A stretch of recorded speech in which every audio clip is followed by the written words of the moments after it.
Climbing tall trees to harvest honey is a task that combines age-old wisdom with both physical and mental mastering. High above the ground, the world takes on a different perspective, one where every movement is calculated, and where the sweet reward of honey is often guarded by thousands of vigilant bees.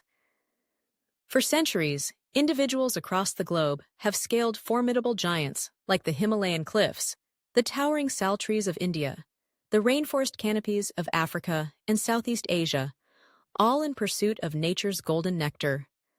But not everyone is born free from the fear of heights, nor does every tree yield easily to the climber's ambition.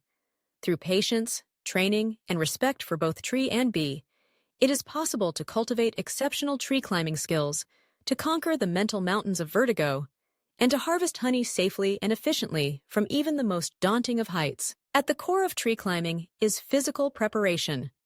Strong legs, steady arms, and a core able to stabilize and adapt to unstable surfaces are indispensable. Climbing relies on balance, finding places to anchor hands and feet, sensing the flex of bark and branches, distributing weight with subtlety and caution. Start by developing your strength with regular exercises, squats, lunges, grip trainings, and core work. Flexibility is equally vital. Stretches for the legs, back, and shoulders ensure that your body can accommodate the awkward positions climbing sometimes demands. More than anything, practice is what shapes agile, responsive muscles. Begin with low branches or sturdy, accessible trees. Work gradually to higher perches as confidence grows.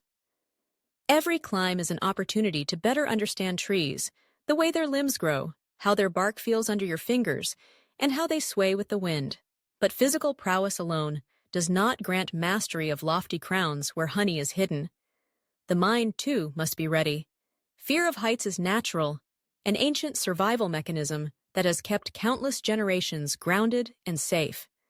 However, with deliberate effort, this fear can be managed and even transformed. Visualization is a powerful tool. Imagine yourself climbing, each movement deliberate, each breath steady. Picture the wind in your hair, the sun on your face, the roughness of the bark, the faint hum of bees. Before each climb, practice slow, deep breathing to steady your heart and calm your thoughts. Facing your fears is also about conditioning. By repeatedly exposing yourself to safe but elevated positions, your mind and body become accustomed to the experience. Start low, climbing just a meter or two, then return to the ground.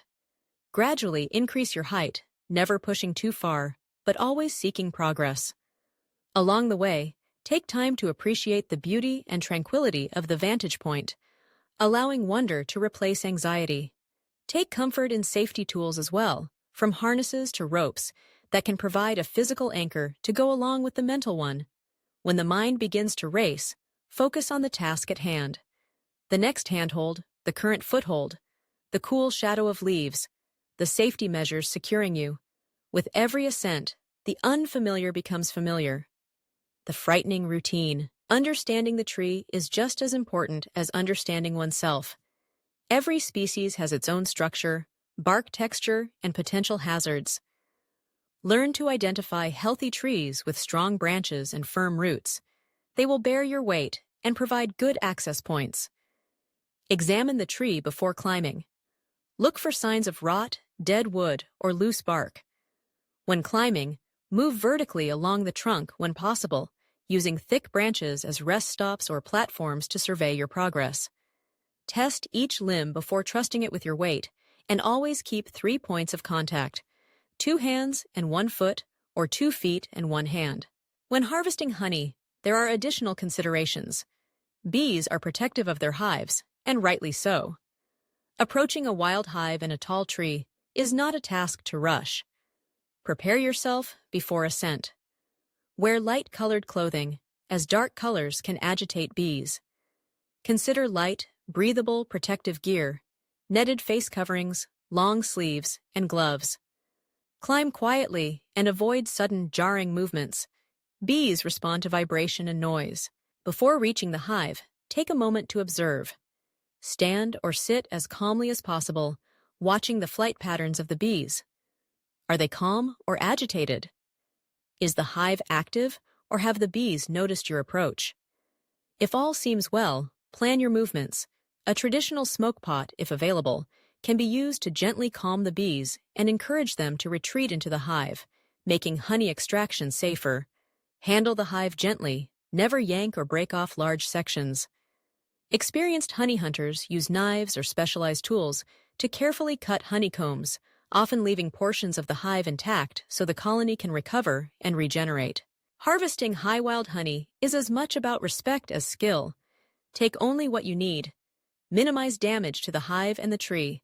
By doing so, you ensure the continued survival of both and the possibility of returning for future harvests. Many indigenous and rural honey hunters practice specific rituals, offering thanks or symbolic gifts to the bees and the forest. Such traditions underline a deep reverence for the interconnectedness of life, the bees, the trees, and the humans who depend on them. Finally, safety must never be overlooked. Climb with a partner whenever possible, someone who can assist in the event of a fall or bee attack. Use ropes, harnesses, or ladders as appropriate, and always inspect your equipment before use. Know your limits.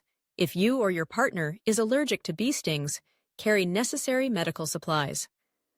Climbing and harvesting in risky conditions, strong winds, rain, or dusk, should be avoided. Over time, what began as a challenge fraught with fear and uncertainty can transform into a source of joy and confidence. As you stand high above the earth, honey in hand, the world below seems somehow both smaller and grander. You will have gained not only sweet rewards, but the hard-won knowledge that neither heights nor bees are to be feared, but understood, respected, and partnered with. Mastery comes not from denying fear, but from climbing higher in spite of it. One handhold, one breath, one careful step at a time.